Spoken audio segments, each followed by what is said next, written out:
Hi friends, welcome back to my channel পরম পিতা সকলে মঙ্গল করুন। তো চলে এসেছে নতুন একটা ব্লগ নিয়ে, মিষ্টি একটা সকাল নিয়ে।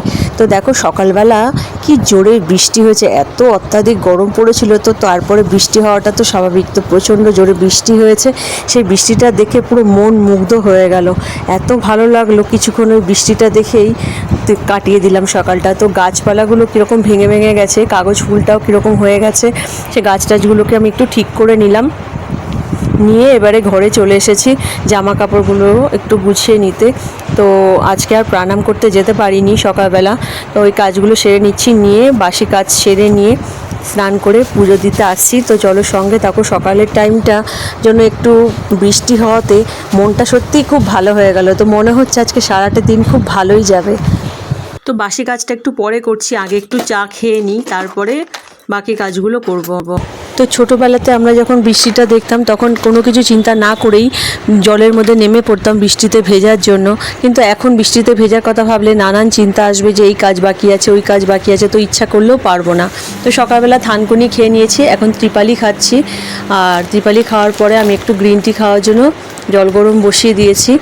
দেখো এই লিপটনের এই গ্রিন টিটা সেদিন তোমাদের দেখিয়েছিলাম, তো এইটাই খাই সকালবেলা, আর বিকেলবেলা একবার এটা খাই। এটাতে প্রচুর ফ্যাট লস হয়, তো তোমরা যারা একটু ফ্যাট লস করতে চাইছো তারা এই গ্রিন টিটা খেতে পারো। তো এই গ্রিন টিটা ভীষণই ভালো, এটা খাওয়ার পর আমার তো প্রচুর ফ্যাট লস হয়েছে। তো তোমরাও খেয়ে দেখতে পারো, আর তারপরে কমেন্ট করে আমাকে জানাবে যে তোমাদের কার কার উপকার হয়েছে। তো চলো খেয়ে নিচ্ছি গ্রিন টিটা। কিন্তু এটা কিন্তু কোনো স্বাদ নেই।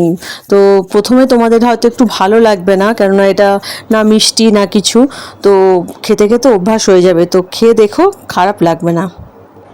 তো চাটা খেয়ে নিয়ে চলে এসেছি এবারে বিছানাটা তুলতে। সকালবেলা একবার বিছানা তোলা হয়েছে, কিন্তু পরে আবার ঘেটে গেছে। তো বিছানাটাকে ঠিক করে তুলে নিয়ে বাসি কাজগুলো সেরে নিচ্ছি। বৃষ্টি হয়ে গেলে সত্যি তখন মানুষজন কোনো কিছুতেই কোনো ভাবতে পারে না যে কী করবে, তাই না বলো? এই গরমের জন্য কাজ করতে পারছিলাম না। এখন বৃষ্টি হয়েছে, মনে হচ্ছে যেন বৃষ্টিটাই দেখি, বসে থাকি। তো মেঘলা মেঘলা ওয়েদার ছিল, কিন্তু বৃষ্টিটা যতক্ষণ ছিল ততক্ষণ একটু ঠান্ডা ঠান্ডা ছিল, যেই মেঘলা মেঘলা ওয়েদার ছিল। কিন্তু বৃষ্টি থামার পরে এখন আবার রোদ উঠে গেছে, তো আবার সেই গরম, গা চিরবির চিরবির করছে, এত মারাত্মক গরম আবার লাগছে। তো যেটুকু সময় বৃষ্টি হয় সেটুকু সময়ই কেন ঠান্ডা ঠান্ডা লাগে, তারপরে আবার যেই সেই গরম। তো বৃষ্টি কী বলো তো, ওয়েদারটা আমাদের কি হয়ে গেছে, মানে না এখন আমাদের মানে সারা বছরই যেন বৃষ্টি আর গরম, বৃষ্টি আর গরম, এটাই যেন চলে আসছে। তো তাড়াতাড়ি করে কাজগুলো সেরে নিচ্ছি। এদিকে দরদর করে বৃষ্টি বাইরে হচ্ছে, এদিকে আমিও ঘামছি বৃষ্টির মতন। তো স্নান করে চলে এসেছি পুজো দিতে, পুজো দিচ্ছি। তো ঠাকুরের কাছে প্রার্থনা করি, ঠাকুর সকলের মঙ্গল করো তুমি। তো আজকে আচার্যদেব, এই যে উনি আমাদের আচার্যদেব, ওনার আজকে জন্মদিবস। তো সেই উপলক্ষে একটু মালা আর মিষ্টি দিয়ে ঠাকুরকে পুজো দিয়েছি। আর আমাদের পাশে এক কাকু আছে, সে তার গাছের সাদা ফুল দিয়ে গেছেন। তো সেই ফুলগুলো দিয়েও দেখো ঠাকুরকে সাজিয়েছি, কত সুন্দর লাগছে। তো সিংহাসনটা আমি ঘরেই নিয়ে এসেছি গরমের জন্য, এসি এখানে আছে বলে। তো ঠাকুরকেও একটু রাখার চেষ্টা করেছি, যাতে আমাদের কোনো ব্যবহারে বা ঠাকুরের যাতে কোনো কষ্ট না হয়, সেই দিকে চেষ্টা করি। আর আমাদের ঠাকুর বলেছেন যে মানুষকে ভালোবাসতে, তো সেটাই চেষ্টা করি যেন ঠাকুরের কথাগুলো, ঠাকুরের বাণীগুলো বাস্তবে রূপান্তরিত করতে পারি। আর ঠাকুরের কাছে এটাই প্রার্থনা করি যে ঠাকুর তুমি সকলে মঙ্গল করো। পুজো দিয়ে এসে আমি দেখো একটু মুড়ি আর চানাচুর খেতে বসে গেছি। আর অঙ্কিত গিয়েছিল ক্লাসে, তো ও ক্লাস থেকে ফেরার সময় সবজি যা পায় দোকান বাজার করে নিয়ে আসে। তো আমি এবারে রান্নাটা করব, খিদে পেয়ে গেছিলো, মুড়ি একটু খেয়ে নিলাম। অঙ্কিত অনেক সকালবেলা চলে গেছিলো, একটু ছাতু খেয়ে, তো একটু আলু ভাজা আর রুটি ওকে করে দিই, তারপরে রান্নার দিকে যাব। আর কালকে রাত্রেবেলা ছানা ছিল, সেই ছানাটা খাইনি, তো ওই ছানাটাও ওকে দিয়ে দেবো সকালবেলা জলখাবারের সঙ্গে। আর দুপুরবেলা দেখো পুঁই শাক করেছি, আর করেছি সোয়াবিন, ডাল আর কুমড়ো ফুলের বড়া করেছি। তো কুমড়ো ফুলের বড়া তো ভীষণই ভালো লাগে, তো আমরা খেতে বসে গেছি। তোমাদের কার কার কুমড়ো ফুলের বড়া ভালোবাসো কমেন্ট করে জানাবে। কুমড়ো ফুলের বড়াটা ভীষণই ভালো লাগে, ডাল আর কুমড়ো ফুলের বড়া হলে আর কিছু চাই না। তো অঙ্কিত খেতে বসে আজকে কোনো কিছু বলছে না। সেদিন জানো তো রান্না করতে করতে কি হয়েছে, পনিরের তরকারির মধ্যে আর আরেকটা কি তরকারি রান্না করেছিলাম, তো তার মধ্যে আমি মিষ্টি একটু দিতে ভুলে গেছি। আর এরা কি করে তরকারির মধ্যে একটু মানে বাঙালেরা কিন্তু তাও কি করে একটু নিরামিষ তরকারি তো তার মধ্যে মিষ্টি না দিলে পছন্দ করে না, তো আমি মিষ্টি দিতে ভুলে গেছিলাম, সেরকম ভালো হয়নি। তো আজকে রান্নাটা নাকি খুবই ভালো লেগেছে, কোনো কথা না বলে চুপচাপ খেয়ে নিচ্ছে। কষ্ট করে রান্না করার পরে যদি সবার মুখে হাসিটা ফোটে তখনই ভালো লাগে। তো একজন তো হাসি ফুটেছে একজনের মুখে, আর একজনের মুখে হাসি ফুটলেই হয়।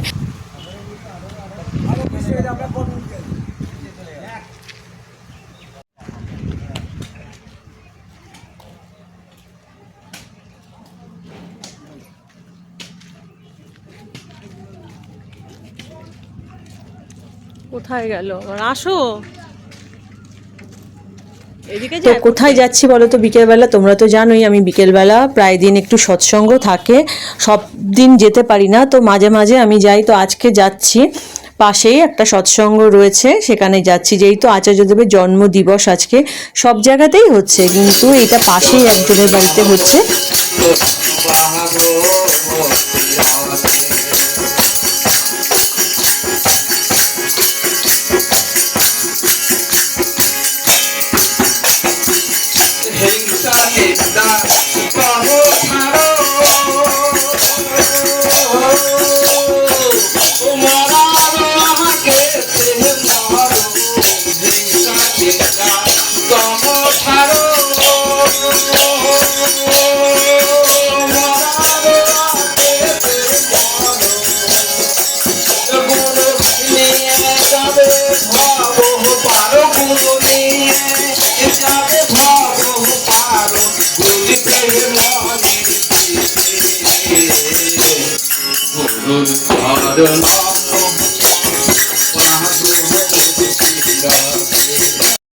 তো সারাদিনের আমাদের যা ক্লান্তি, তো সেই ক্লান্তিটা আমাদের দূর হয়ে যায় সৎসঙ্গে এসে।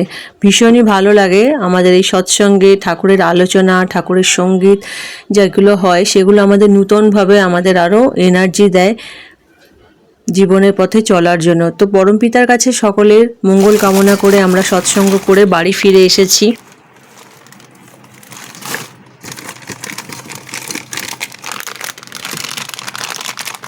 বাড়িতে এসে দেখছি অঙ্কিত আর অঙ্কিতের বাবা দুজনেই চলে এসেছে। তো দেখো এগুলো, তো অঙ্কিত এগুলো কি নিয়ে এসেছে, নাগেটস বলে। তো ভীষণই ভালো খেতে, চিজ দিয়ে বাড়িতেও এগুলো তৈরি করা যায়। তো তোমাদের সঙ্গে আমি এই রেসিপিটা একদিন শেয়ার করব। তো এখানেই শেষ করছি। পরমপিতা সকলে মঙ্গল করুন। জয় গুরু। অবশ্য তুই নেটেও পাবি, দামটা জেনে নিলি তো।